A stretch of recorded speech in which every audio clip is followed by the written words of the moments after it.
coming, aren't they? I don't see any. Doesn't mean they're not out there somewhere. Oh God, John, they're going to get in. They're going to get in. Get a good Mary, come on.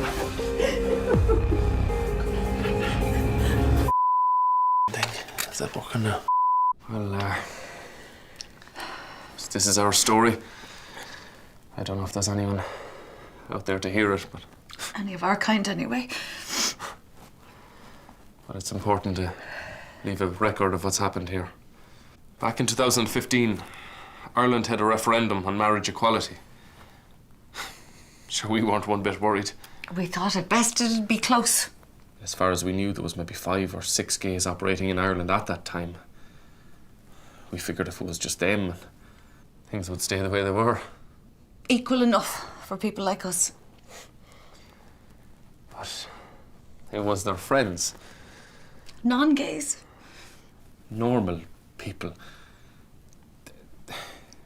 They marched. They voted, loads of them. They said things like people should be able to love whoever they want, even though they could do that already. There was nothing in it for them at all. I mean, if they hadn't voted, everything would have been fine, but they did. And everything changed. So much equality.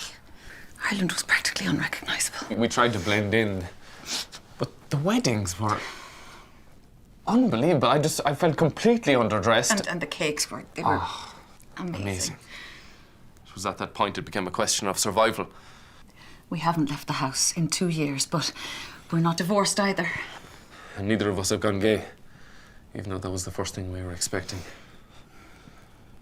So they want marriage, they want families. Well, they can't have mine. We put our son Michael into his box the night the referendum passed. I homeschool him myself. Come on, Michael. Now look at the lovely woman. Oh, wow. Look at her. Huh? Everything out there might have changed, but my family are safe. I'm frightened all the time.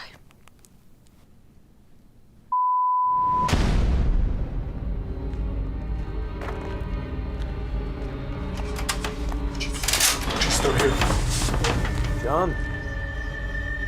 Mary? Are you okay in there?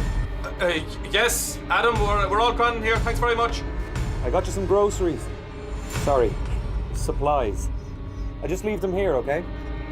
Thanks, Adam. Tell Steve we said hi. Yeah, all the best.